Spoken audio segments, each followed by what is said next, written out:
Sir, magandang lalaki pa rin po pala kayo hanggang ngayon. Alright. Ano klaseng announcer? Sa special events po ako, Kuya Willie, at hindi lamang yan, package deal pa po. Paano? Kasi po, ako na po yung nag-voice over, ako po yung nag-host, ako rin yung special guest. Ikaw na lahat? Lahat na. Alright. Okay, saka ikaw lang ang tao.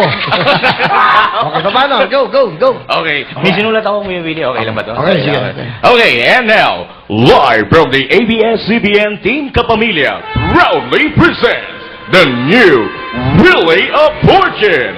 And now, ladies and gentlemen, please welcome the man himself, Mr. Willie Rebillionaire. Wala nga, malinis. Alright, so ganun ka. Opo. Sa mga sa mga naging intro ka. Opo, yes, sir. Oh, ano pa? Yung mga alam mo, siya, bingo, ang galing. Yung kanina, kita mo naman to sa Opo. basketball, si Barangay Boy. O, paano ka? Sa akin naman, sir, ginagawa ko naman po, nag-iiba.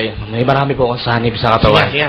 Nagsi-60 boys. Yun po yung bali talent ko po, sir. Anong talent mo? Ano po ako ng 60 voices live on air. Aba, pakita mo na sa amin yan. Okay, talent mo. Opo, sir. Ito na po, si Mark M. Go, Mark! Bigyan mo na, Mark. Mami, mga ano siya.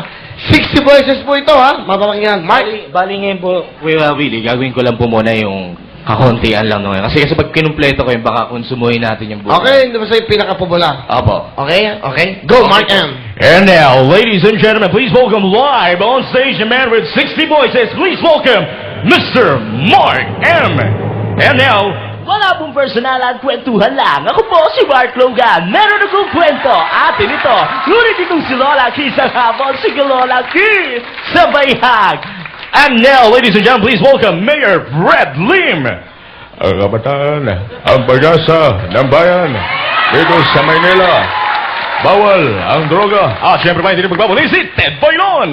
Public service lang po. Wala pong personalan. Bato-bato sa langit. Ang tamaan. Huwag magagalit. Ang pikon ay laging talo. Ito na sigaw ng sampayanan. Hoy! Gising! Naglilingkod saan man sa mundo. Siyempre ba hindi na magbabalik si Casabel Gas.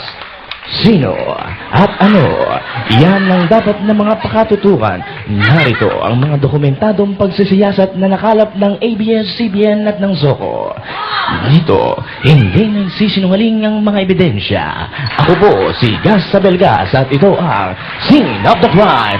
Siyempre ba hindi magpapuli si Babalu? Ano? Ako? Sira ulo mo. Matapos mong gawin sa kala ng baba ko, sasabihin mo, bigat mo, Peng. Siyempre ba hindi magpapuli si Erap Estrada? Well, kumpare. Well, kamag-anak. Huwag mo subukan. Siyempre ba hindi magpapuli si FBR? Alright, kasi sa babaway, Philippines, kaya, basta sama-sama. Siyempre ba ang kanyang kaibigan, si FPJ? Itong tatandaan mo, Baldaran. Gawin nga na yun kung makalis na rin po na Baldaran. Tigilan mo na yung pagpapagit ng lalaki mo dahil hindi ka guwapo. Siyempre ba si Ray Langit mula sa Saudi, papuntang QC, ay mga kaibigan na Baring Kaloy. Siyempre ba hindi magpapalay mga kaibigan si... Lasan natin ito, sige natin si Boy Abunda. Magandang umaga, kaibigan. Good morning, Chrissy. Kaibigan, usap tayo. Siyempre ba, hindi magpapalala. Last na po mga kaibigan at pasok natin. Walang iba kundi si Big Brother ng ABS-CBN. Robbie, kunin mo ang damit ni Billy Rebillon, ha? Pag yung sinunod yan, hindi ka mapapasama sa Big Four. Siyempre ba, last na po mga kaibigan, isama natin si Kim Atienza.